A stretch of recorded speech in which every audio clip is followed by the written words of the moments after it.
professional elite. Bound by blood, bound by honor. They never surrender, and they never quit. Their whole reason for existence is to be combat troops. They are the ultimate professional soldiers. From the scorched sands of Africa to the jungles of Vietnam, the French Foreign Legion has carved a legend. It's like a group of small, fast-moving tanks coming at you. I would not want the Foreign Legion coming at me. Prepare to get locked and loaded as we trace the evolution of the French Foreign Legion. From the fearless warriors of the North African desert into France's most flexible strike force. It's time to go ballistic.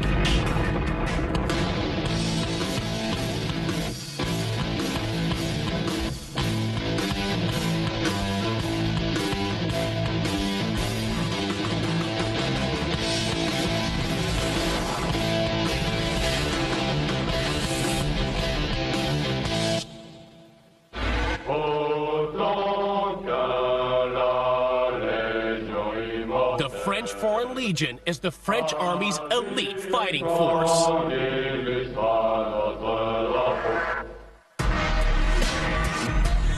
Part of an international band of brothers, Legionnaires fight for honor. Every legionnaire is a brother at arms. His greatest strength is his desire to carry out every mission to the maximum.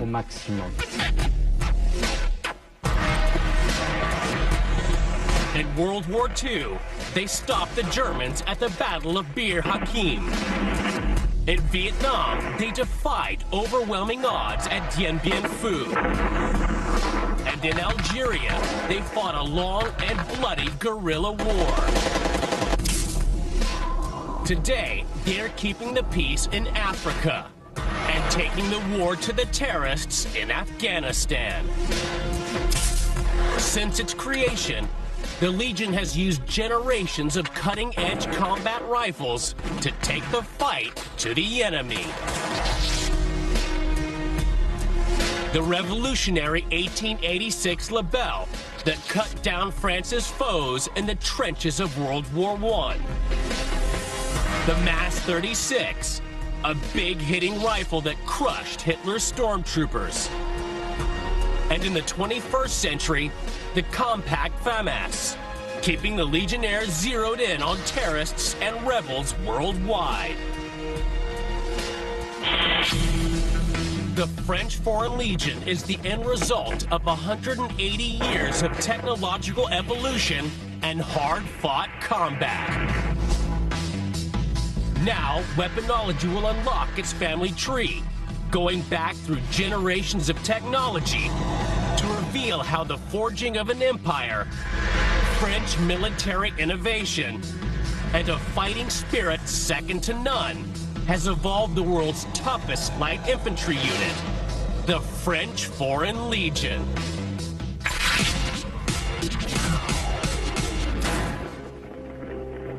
The Legion is one of a kind. The men in its ranks are foreigners fighting for France. It owes its creation to one man, French King Louis Philippe. During the 1830s, the king's government was threatened by foreign mercenaries and refugees. They were drunk, they were fighting in the streets, they had no means of support, they were starving. The problem was that a lot of them had military training, and left on the loose, they were causing trouble, civil disobedience and unrest. In 1831, Louis Philippe cleared them off the streets and formed them into a military unit, the Foreign Legion. They were foreigners, yes, but mercenaries, no way. Mercenaries, if they're prepared to sell out to the highest bidder, they may well sell you down the river. You have to be very, very careful with them. In terms of the Foreign Legion, however, they're a national force serving a national will. They can't simply sell out to a highest bidder. Fast forward to the 21st century, and foreigners still fill the Legion's ranks. Today, 140 nationalities serve under its banner. Each year, 6,500 men sign up at Legion recruiting offices. From this pool, only 850 will make it through the 4-month training course and become Legionnaires. These recruits have left their countries, families, and friends to fight for France. Why did they do it? Why not? Why do people join the Legion? It can be varied. It can be unemployment. It can be the idea of testing yourself to see whether you're up to it. It can be the idea of redeeming your honor. Or it could simply be cutting yourself off from your past. You can seek anonymity in the Legion. The Legion's multinational makeup creates a unique problem. One of the great problems in training Legionnaires is that you have all these diverse cultures and diverse people and diverse languages, and you have to get them to gel as a unit. To weld the recruits into a band of brothers, the Legion employs a punishing regime of physical training and indoctrination. Most elite military units, the idea is first you tear down the civilian, and then you mold the elite soldier. The French Foreign Legion have to have a brutal training regimen.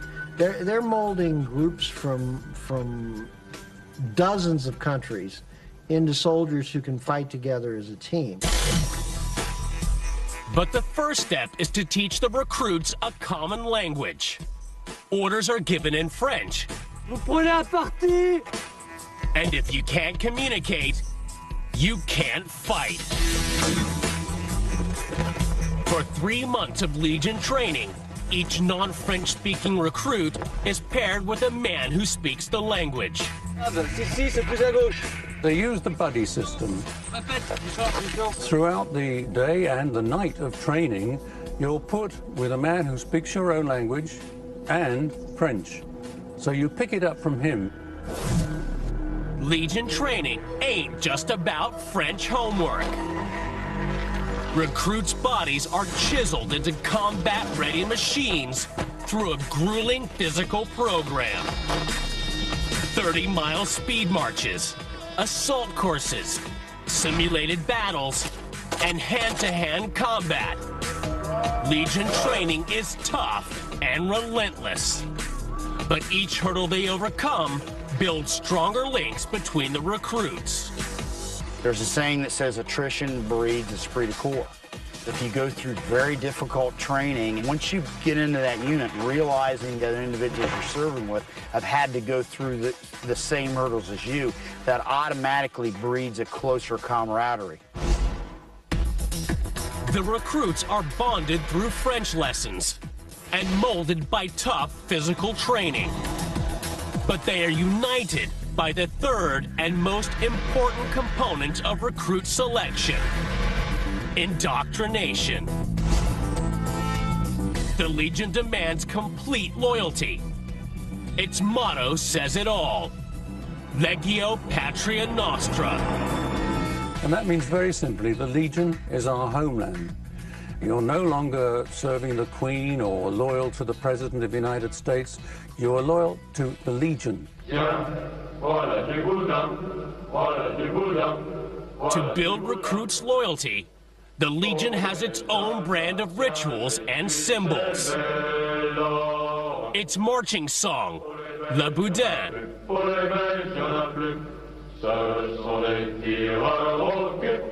Its legendary headgear, the Kepi Blanc. And its green and red epaulets, symbolizing the blood they've spilled. All this makes the Legion different and distinctive.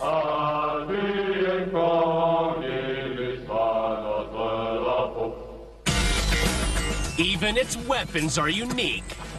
In the 21st century, its soldiers pack the futuristic FAMAS. Designed in the bullpup configuration with a magazine behind the trigger, the FAMAS is short and handy. It is a very compact, very short weapon. This is very valuable when your personnel are in armored vehicles where space is at a premium. And it's also useful in vegetation, like in the jungle. Because this weapon is not bulky, you can use it in any situation and in any position. The French love the FAMAS. But how does it stack up against the ultimate short shooter, the M4 carbine? Weapons guru Larry Vickers puts it through its paces. What we're going to do demonstrate the accuracy and the controllability of the FAMAS and compare it to the M4 carbine. Okay, I'm going to take some body shots with the FAMAS F1, and then we're going to go headshots with the M4 carbine.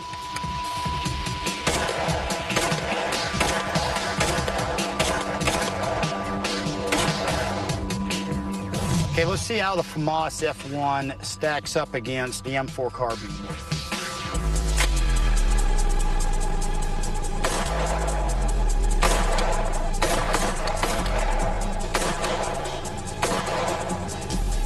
Okay, what we have here are the shots in the body with the FAMAS F1.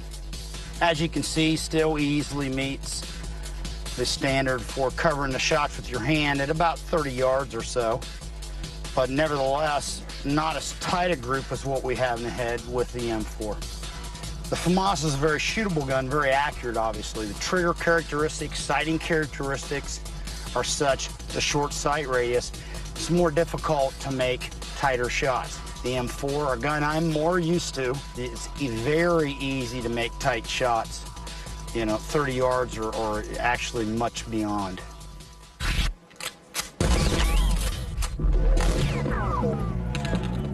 The FAMAS might not be the most accurate battle rifle, but for Legionnaires, it's not important. From their earliest origins, they've been trained to fight up close, to the death. When all else fails, you fix bayonets and sally out to meet your death. The men of the French Foreign Legion come from far and wide, but they are united by one common goal: to remain loyal to the Legion until death. The Legion's fight to the last man philosophy was forged in the mid-19th century by the leadership of their greatest hero, Captain Jean d'Anjou. A veteran of many engagements, d'Anjou was well known for a disfigurement that almost ended his military career. Captain d'Anjou lost his left hand in 1853 in the south of Algeria. He had an accident with his rifle, which exploded in his hand. Captain d'Anjou obtained a new artificial hand, and thanks to his willpower and courage, he managed to avoid being declared unfit for service. In 1863, France went to war with Mexico, and d'Anjou crossed the Atlantic to take part in the fight. There, he commanded at a battle that would make him a legend and go on to define the Legion's formidable warrior ethos. On April 30th, 1863, d'Anjou led 65 Legionnaires into the desert on a mission to escort a French baggage train through hostile territory. At 7 o'clock, after hours of marching, he ordered his men to rest. Through the early morning light, one of the Legionnaires spotted something alarming. The men, first of all, saw a cloud of dust. They realized that an awful lot of horsemen were approaching, and since they didn't have horses, this had to be Mexicans, and they went for the nearest cover. 800 Mexican horsemen had seen the Legionnaires. Reacting fast, D'Anjou led his small company to a farmhouse called Hacienda Cameron. Once they got into the abandoned ranch house, they were trapped in what was essentially a cowboys and Indians situation. A small number of men inside the buildings and an awful lot of Mexicans outside. D'Anjou ordered his legionnaires into defensive positions and to ready their weapons. At 8 a.m., the Mexicans attacked. The firearm in the hands of D'Anjou's men has become an icon of Legion's small arms, the MLE 1859. If there is a particularly mythical Foreign Legion weapon, it is definitely this rifle, the modified model 1859, used by legionnaires at the Battle of Cameron. A percussion cap muzzleloader, the MLE 1859 was slow and cumbersome. But the projectile it fired was a merciless instrument of death called the Minié ball. It owes its genesis to visionary French inventor Captain Claude Minié. In the mid-19th century, he experimented with ways to increase the French rifleman's range and accuracy. In the early part of the 19th century, muskets fired a spherical ball, and it was Minié who began thinking about producing a conical bullets which produced better stability in the air and also offered the chance to getting it to expand into the rifling in a rifled weapon. The result of that was a weapon at Waterloo could probably fire accurately 100 meters. By 1850, you're able to fire perhaps 500 or 600 meters with a weapon still using gunpowder. Packing the MLE 1859 locked and loaded with Minié balls, the Legionnaires knew they had excellent range, accuracy, and stopping power. But the Mexicans had an ace up their sleeve, one that would totally trump the Legionnaires' rifles. The Mexicans were armed with a variety of weapons. Some still had smoothbore muskets, but a few had repeaters. The enemy had greater firepower. The result of that is, if the enemy are in overwhelming numbers, you will eventually go down. The Mexicans poured fire onto the farmhouse. Legion casualties began to mount. The situation was desperate. But Captain D'Anjou was going nowhere. It was going to be a fight to the death. When a lot of casualties had already been taken, Captain D'Anjou went round with a single bottle of wine, and each man had a sip out of the bottle of wine. And at the same time, he made them swear an oath not to surrender. The fighting continued. Thousands of Mexican bullets tore into the hacienda. At midday, one caught Captain D'Anjou in the chest. He slumped to the ground and died. Their inspirational leader was dead, but the remaining Legionnaires fought on. By 6 p.m., only 5 of the original 65 remained standing. Each was down to his last round. They now had to make a decision: surrender or keep their promise to Captain D'Anjou and die for the Legion.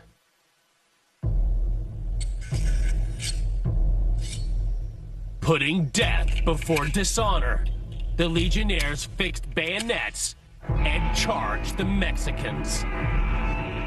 So these half-dozen hopeless men ran out towards the Mexicans to try and die really gloriously.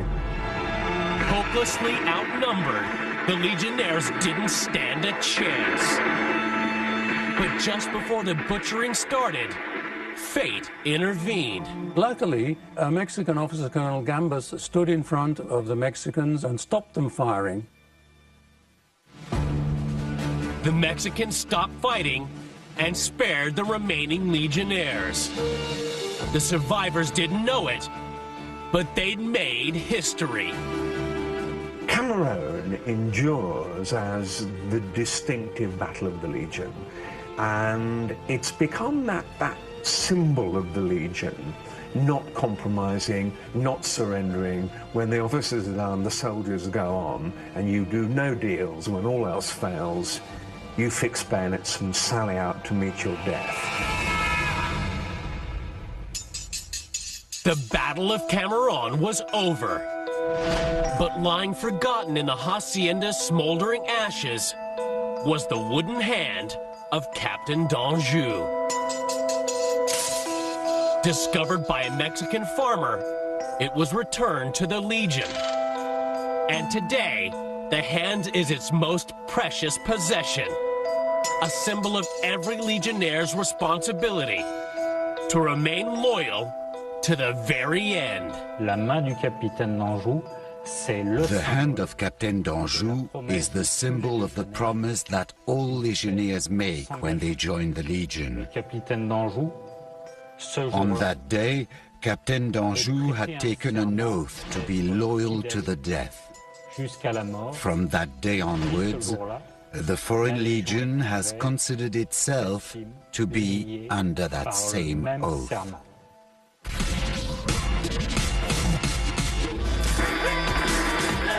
The Legion might have lost the Battle of Cameroon, but during the second half of the 19th century, it would win an empire. Using the most advanced French military inventions, the Legion would prove itself the hardest fighting troops in existence. The Legion, with the 8mm Lebel cartridge, became the most lethal soldiers on the battlefield.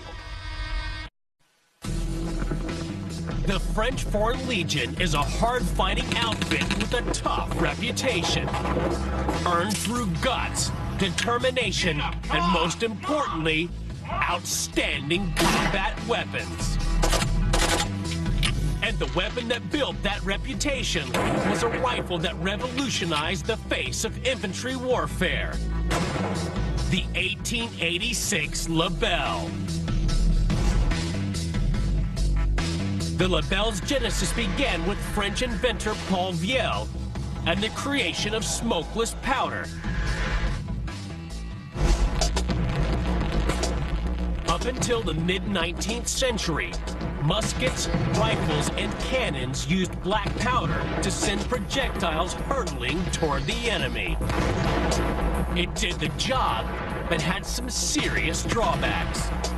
The problem with firing any black powder weapon is that every time you fire, there's a cloud of smoke. The other problem is fouling. In other words, that the weapon gets increasingly more difficult to fire and eventually may stop. Weaponologists around the world stepped up to solve these problems by searching for a cleaner, smokeless powder. The man who cracked it was French chemist Paul Viel. His secret was a substance called nitrocellulose. Paul Viel looked at the problem of using explosives and looked at using nitrocellulose. It produces a very, very sharp report, plenty of energy, and relatively little smoke. Viel refined his experiments and in 1884 created the world's first smokeless powder, Poudre B. 3 times more powerful than the old black powder, its battlefield potential was huge. But taming its explosive force would require a complete cartridge redesign. One man would make it happen. Step forward, Colonel Nicolas Lebel. A small arms genius, Lebel started work on a cartridge that could harness the power of Poudre B. In 1886, he presented his research. It was a revolution in ammunition design. The Lebel cartridge represents a major breakthrough for many reasons.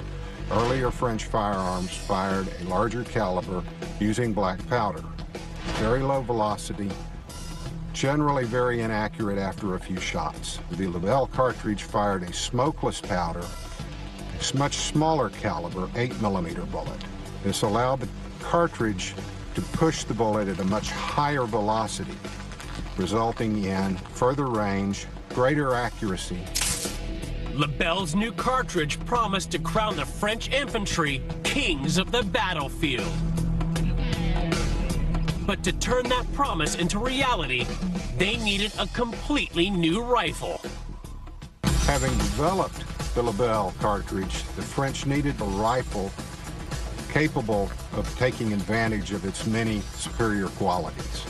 This is that rifle, the 1886 Lebel rifle. Rugged and reliable, the Lebel incorporated a fast bolt action, graduated sights accurate to 900 yards, and an 8-round tubular magazine.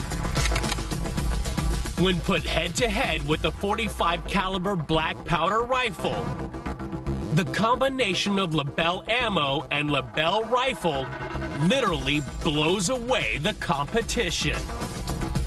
Fire one round from each rifle at 2 blocks of clay. We will then compare the ballistic impact of the .45 caliber long rifle to that of the 8mm Lebel.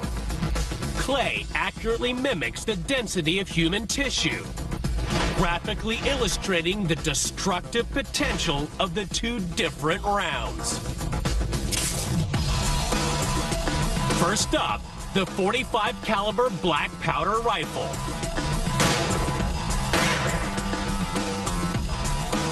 Next, the 1886 Lebel.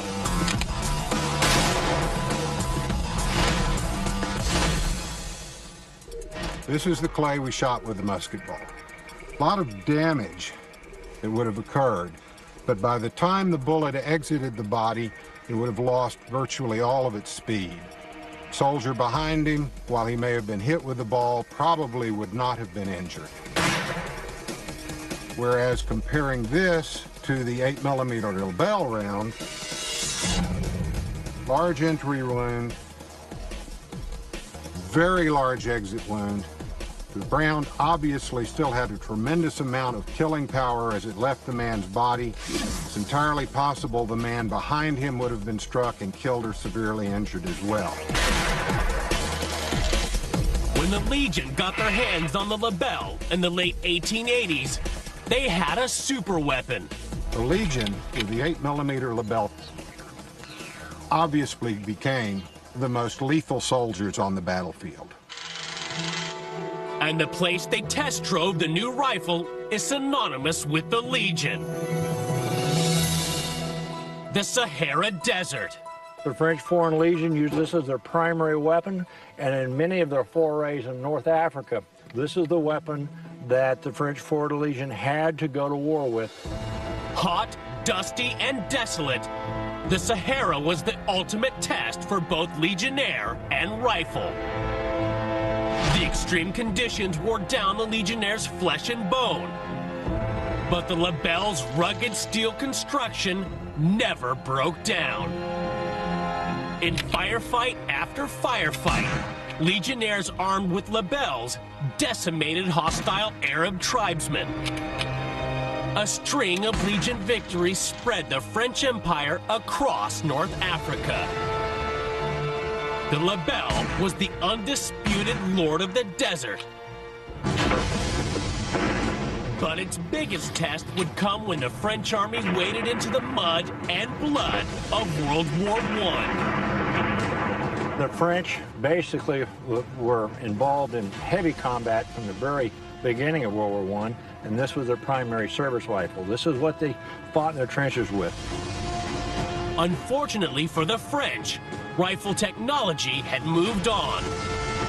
The Lebel might have been cutting edge in 1886, But by 1914, it had been overtaken by better rifles, firing from fast-loading box magazines. And France's enemy, Germany, had millions of them. The odds were stacked against the Lebel armed legionnaires. But when the bullets started flying, their combat experience from North Africa and their old Lebels wreaked havoc across the Western Front. Particularly in the First World War, the Legion distinguished itself because it had been used to fighting irregular warfare, and it wasn't fazed by the conditions in the trenches. The Legion maintained its discipline, and they pulled no punches. The Legion ended the war one of France's most highly decorated units. And the Legionnaires had proved that in their hands, the granddaddy of modern military rifles could still win battles.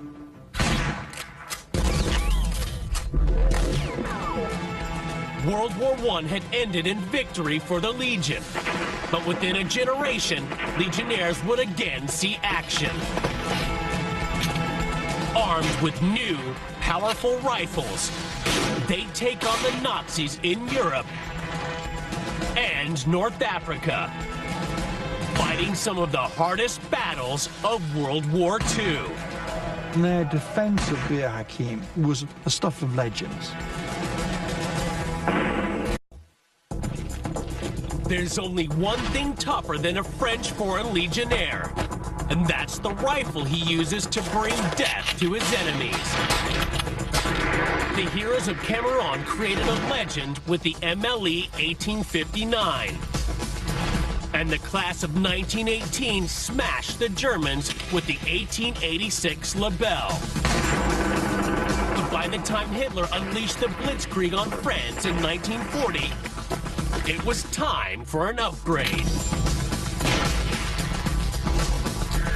To confront the Germans in battle, the Legion had traded in its old Lebels for the latest French small arm, the Mass 36.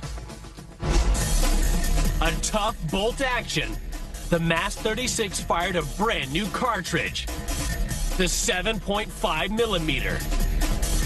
But compared to the classic round of the period, the U.S. Army's 30-06, it was short and slow. This is the 7.5 French cartridge, the mainstay of the French Army for most of the 20th century. Let's compare it to the 30-06 Springfield cartridge. As you can see, the French cartridge is slightly smaller, has slightly less powder capacity, and it is propelled at approximately 2,700 feet per second. The 30-06, slightly longer, more powder capacity, and a muzzle velocity of approximately 2,900 feet per second. It might lose out on stats, but when put head-to-head in a ballistics test against the 30-06, the 7.5 punches well above its weight. Okay, let's fire the 30-06 cartridge at the target. Let's fire the 7.5 millimeter French cartridge at the target.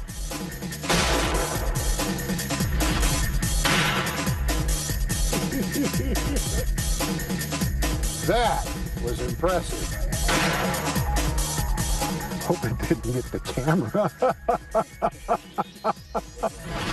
Okay, this is the 30-06 round. Fairly significant damage. Very large wound channel. Fairly devastating round.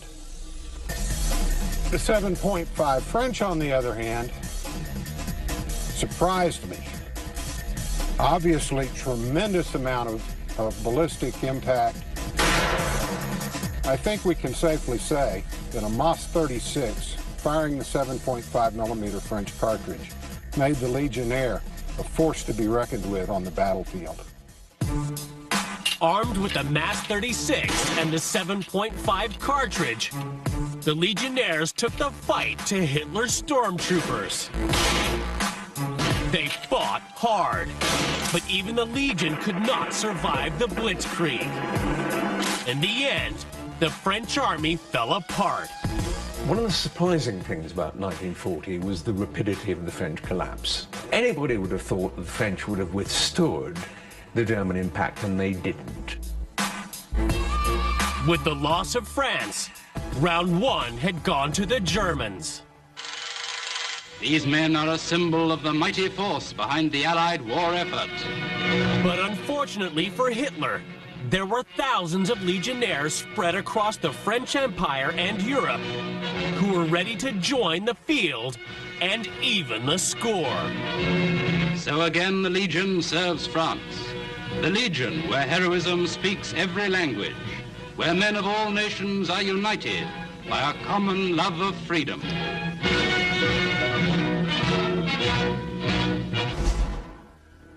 Two years after Hitler's victory, these fresh legionnaires would give his armies a taste of their venom in North Africa.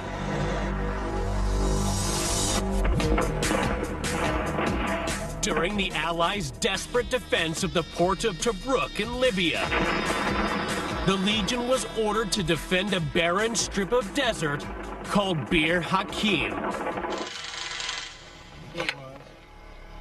But if there's one environment legionnaires know how to fight in, it's sun-scorched sand and rock. The Legion turned Bir Hakeim into a fortress. The legionnaires got themselves dug in and built bunkers.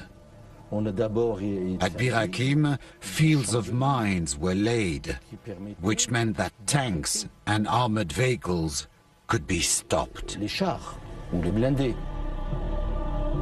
With the defenses in place, the Legion hunkered down and waited for the Axis attack.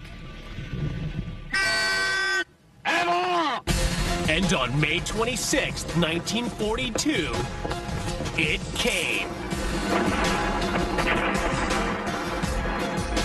From their foxholes and emplacements, Legionnaires poured fire on the enemy with their mass 36s, machine guns, and artillery. German and Italian tanks were caught up in a hurricane of death.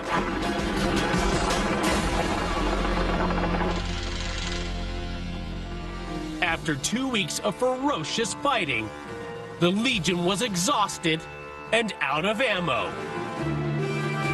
But their heroic defense had blunted the Axis advance and written another glorious chapter in Legion lore. Their defense of Bir Hakeim against attack by both the Afrika Korps and the Italians was a stuff of legends. After Bir Hakeim, Legionnaires took the fight to Europe, helping liberate France from the Nazis, and then storming the heart of the Third Reich. They ended the war as heroes.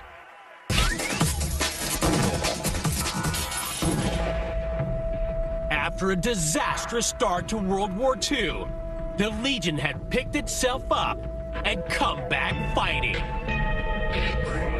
But within a year of crushing the Nazis, the Legion was back on the front line defending the French colony of Indochina. Their opponents were the Viet Minh, communists hell-bent on creating an independent country called Vietnam. But more formidable than the Viet Minh was Indochina's terrain. Rough, humid jungle, hiding an enemy that would engage at ranges of 30 yards. To meet their needs, the Legion recruited a speedy, versatile American to their ranks, the M1 carbine. Perhaps one of the most favorite Legion weapons was the M1 carbine. The Legion loved the weapon because it was lightweight, very easy to load, very easy to shoot, very quick to reload. But the M1 carbine's convenience came at a cost. This weapon represents a number of trade-offs. It is a much higher capacity weapon, 15 rounds, as opposed to 5 rounds for most bolt-action rifles. The cartridge, however, is essentially a pistol caliber cartridge.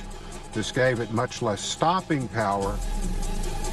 Firing a small caliber round makes the M1 carbine look pretty pathetic on paper. But there must be a reason why battle-hardened Legionnaires took it into combat. To find the answer, Weaponology puts its .30 caliber carbine cartridge up against its larger cousin, the big-hitting .30-06. First up, the .30-06 fired from a World War I P-17.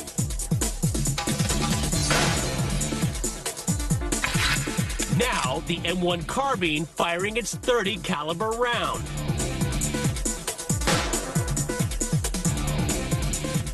Obviously, the Legion knew something that we didn't. This was the block of clay that was fired at by the .30-06 cartridge. See a fairly large entrance wound, larger exit wound. Comparing this to the M1 carbine, block has been split wide open, even though the carbine is a weaker weapon. Surprisingly, the weaker M1 carbine .30 caliber round has done far more damage than the big .30-06. But how come? Let's compare the cartridges. This is the .30-06 cartridge. This is the M1 carbine cartridge. .30-06, very pointed tip. Was able to cut through the clay, still generate a tremendous amount of ballistic damage, but also kept going. But the lower velocity blunt tip carbine round lodged in the clay and exploded its energy inside.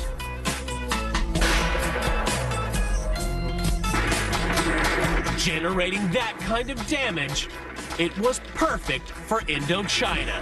For the Legion, fighting in Indochina at ranges of typically less than 30 yards, the carbine represented an excellent weapon for them against the Viet Minh. Legionnaires might have had the right tools for jungle warfare, but their senior commander's strategy should have been thrown in the trash. It relied on building fortified bases called hedgehogs deep in hostile territory. The problem was it didn't work for the most part. Too many troops became static, and as a result, they were sitting ducks for attacks from the Viet Minh. The battle that showed the French troops' vulnerability has gone down as one of the most infamous defeats in history. Dien Bien Phu. The largest hedgehog in Indochina, the fortified base at Dien Bien Phu was garrisoned with 9,000 legionnaires. But the French commanders had severely underestimated the Viet Minh, who had a surprise in store for the Legion. Heavy artillery. What they did was bring up through the jungle everything they needed to surround the French fortress, even down to the extent of bringing up guns in individual pieces, reassembling them, carrying ammunition on bicycles through the jungle. It meant, in the end, what was meant to be a great fortress turned into a death trap for the defenders. On March 13th, 1954, the Viet Minh unleashed hell. At 7 a.m., artillery shells exploded Dien Bien Phu's defenses, tearing into bunkers, gun pits, flesh and bone. Human wave attacks followed up the barrage. The struggle was close quarter and brutal.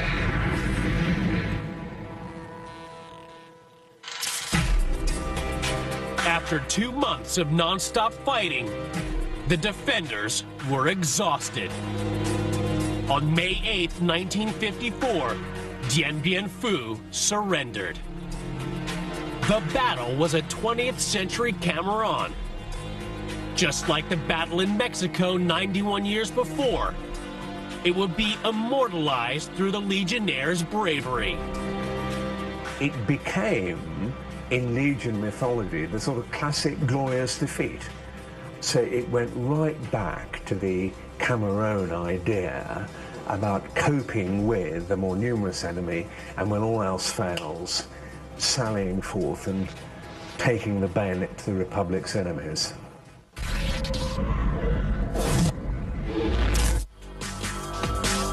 Indochina had left the Legion with a bloody nose and ended French colonial rule in the Far East. But within months of the defeat, Legionnaires would be back in action, and they'd be fighting their biggest battle yet, for their very existence. They'd already lost one war, and they didn't want to lose another. The French Foreign Legion is one of the roughest, toughest global elites. Its soldiers have different nationalities, different languages, different religions. But on the battlefield, they fight and die as one. For most of its 180-year history, this unity has been maintained by imposing harsh discipline. And the popular image of Legion discipline is a Legionnaire buried up to his neck in sand. But the reality was much worse. One of the punishments we had was called a tombeau.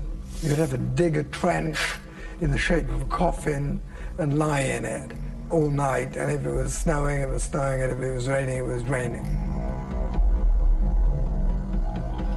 If sleeping in your own grave wasn't bad enough, the Legion had other methods to make you comply. We had a punishment called the plot.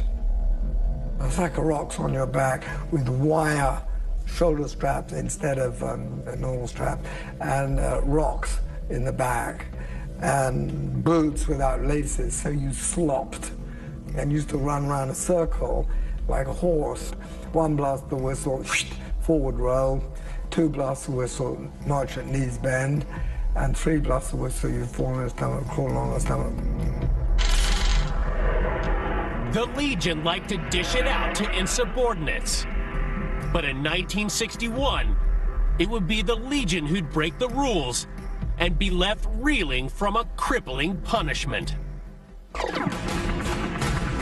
Rewind to 1954, and the Legion is fighting insurgents in Algeria. Algeria was more than a simple deployment. It was the Legion's home. Algeria was a hard war, fought very often by small units, fought very often deep in the countryside, which was in many areas hostile to French troops.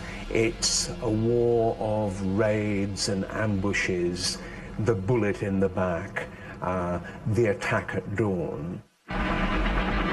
Using modern airborne tactics, the Legion contained the insurgency on the ground. But the president, Charles de Gaulle, decided to pull out. The French army and the Legion felt betrayed. In 1961, a few rebellious officers decided to take matters into their own hands. A number of senior regular army generals decided to rebel against Charles de Gaulle, and particularly important to their plans were the Legion forces. The rebel leader's coup revolved around dropping Legion paratroopers onto the streets of Paris to topple de Gaulle. But when the French president threatened to blow them out of the sky, the leaders lost their nerve and bolted. De Gaulle had stared down the rebels. Now he was going to give the Legion a taste of its own medicine and inflict a devastating punishment. So the only Legion unit that did take part in the rebellion was the 1st Parachute Regiment, and de Gaulle's reward for it, when the rebellion collapsed, was to disband the unit. The coup had achieved nothing. The Legion had made many enemies and was labeled dangerous. The Legion is seen as being anachronistic. It's seen as being militarily archaic. It's seen as being a threat to French democracy. The Legion had been surrounded from all sides before and knew exactly what to do. Come back fighting. From the ashes of Algeria, Legion officers regrouped and planned a revamp of the Legion, starting with its remaining parachute regiment, the 2nd Rep. Le 2e régiment étranger de parachutistes. The 2nd French Foreign Legion Parachute Regiment, an elite regiment, underwent a transformation from 1962 under the initiative of its chief, Colonel Caillot, who made the unit the most versatile unit in the whole of the French army. The 2nd Rep has been the laboratory for French Special Forces. Des forces spéciales françaises. Over 40 years, the 2nd Rep has evolved into an elite, taking on any mission in the military playbook. The 2nd Foreign Legion Parachute Regiment, that is an elite unit.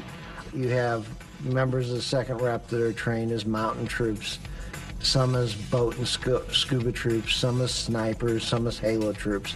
So the 2nd Rep is definitely an elite unit, and it could be compared to elite units in other armies. Versatile and deadly, the 2nd Rep still leads the way for the Foreign Legion as it marches into the 21st century.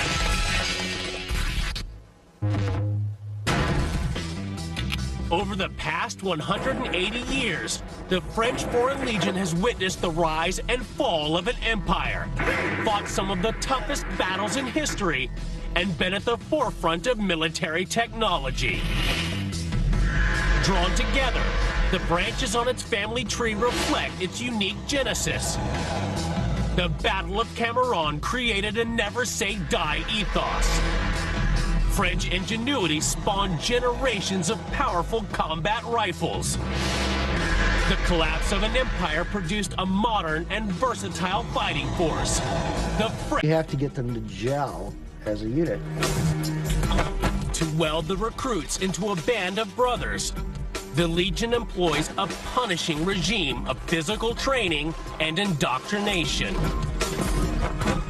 Most elite military units, the idea is first you tear down the civilian and then you mold the elite soldier. The French Foreign Legion have to have a brutal training regimen. They're molding groups from dozens of countries into soldiers who can fight together as a team. But the first step is to teach the recruits a common language. Orders are given in French. Vous prenez un parti! And if you can't communicate, you can't fight. For 3 months of Legion training, each non-French speaking recruit is paired with a man who speaks the language. They use the buddy system. Throughout the day and the night of training, you're put with a man who speaks your own language and French. So you pick it up from him. Legion training ain't just about French homework. Recruits' bodies are chiseled into combat-ready machines through a grueling physical program. 30-mile speed marches, assault courses, simulated battles, and hand-to-hand combat. Legion training is tough and relentless. But each hurdle they overcome builds stronger links between the recruits. There's a saying that says attrition breeds esprit de corps. If you go through very difficult training, once you get into that unit, realizing that individuals you're serving with have had to go through the same hurdles as you, that automatically breeds a closer camaraderie. The recruits are bonded through French lessons and molded by tough physical training. But they are united by the third and most important component of recruit selection: indoctrination. The Legion demands complete loyalty. Its motto says it all: Legio Patria Nostra. And that means very simply, the Legion is our homeland. You're no longer serving the Queen or loyal to the President of the United States. You are loyal to the Legion. To build recruits' loyalty, the Legion has its own brand of rituals and symbols. Its marching song, Le Boudin.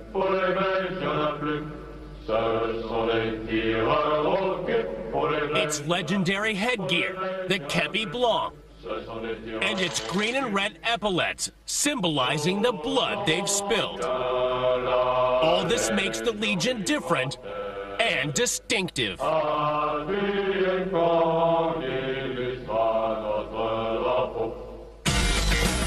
Even its weapons are unique. In the 21st century, its soldiers pack the futuristic FAMAS. Designed in the bullpup configuration with a magazine behind the trigger, the FAMAS is short and handy. It is a very compact, very short weapon. This is very valuable when your personnel are in armored vehicles where space is at a premium. And it's also useful in vegetation, like in the jungle. Because this weapon is not bulky, you can use it in any situation and in any position. National elite. Bound by blood, bound by honor. They never surrender, and they never quit. Their whole reason for existence is to be combat troops. They are the ultimate professional soldiers. From the scorched sands of Africa to the jungles of Vietnam, the French Foreign Legion has carved a legend. That's like a group of small, fast-moving tanks coming at you. I would not want Foreign Legion coming at me. Prepare to get locked and loaded as we trace the evolution of the French Foreign Legion. From the fearless warriors of the North African desert into France's most flexible strike force. It's time to go ballistic.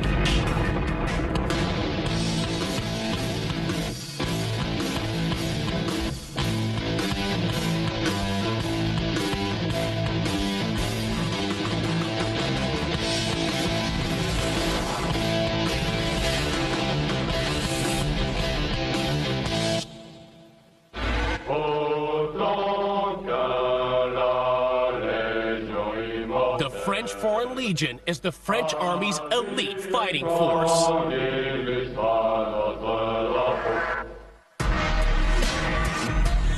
Part of an international band of brothers, Legionnaires fight for honor. Every legionnaire is a brother at arms. His greatest strength is his desire to carry out every mission to the maximum.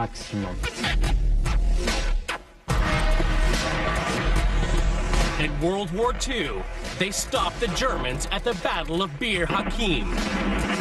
In Vietnam, they defied overwhelming odds at Dien Bien Phu. And in Algeria, they fought a long and... The problem was that a lot of them had military training, and left on the loose, they were causing trouble, civil disobedience and unrest. In 1831, Louis Philippe cleared them off the streets and formed them into a military unit, the Foreign Legion. They were foreigners, yes, but mercenaries, no way. Mercenaries, if they're prepared to sell out to the highest bidder, they may well sell you down the river. You have to be very, very careful with them. In terms of the Foreign Legion, however, they're a national force serving a national will. They can't simply sell out to a highest bidder. Fast forward to the 21st century, and foreigners still fill the Legion's ranks.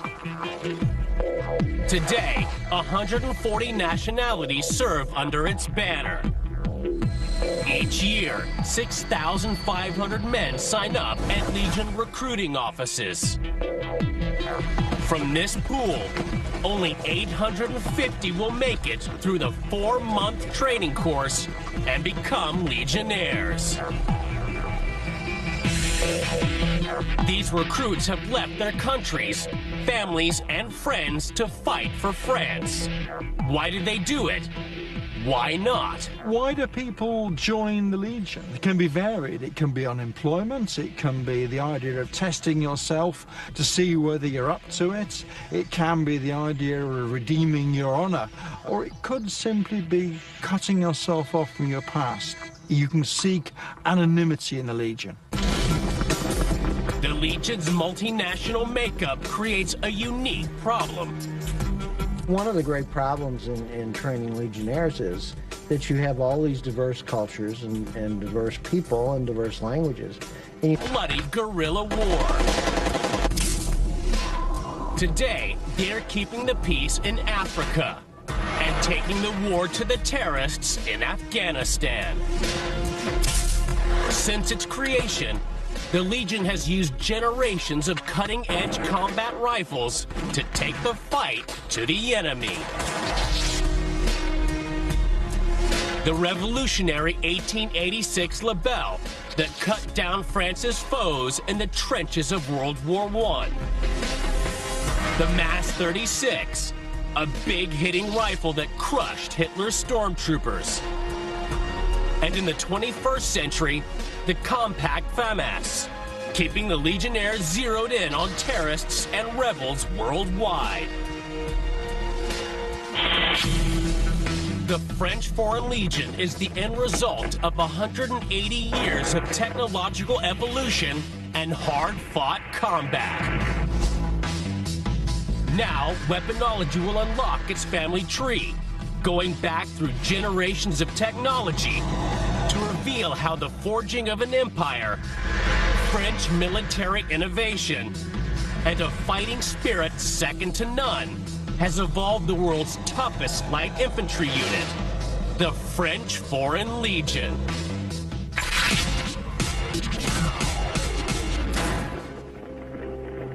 The Legion is one of a kind. The men in its ranks are foreigners fighting for France.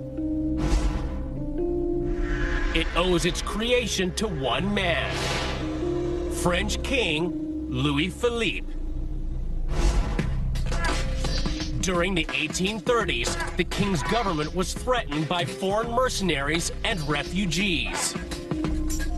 They were drunk, they were fighting in the streets, they had no means of support, they were starving.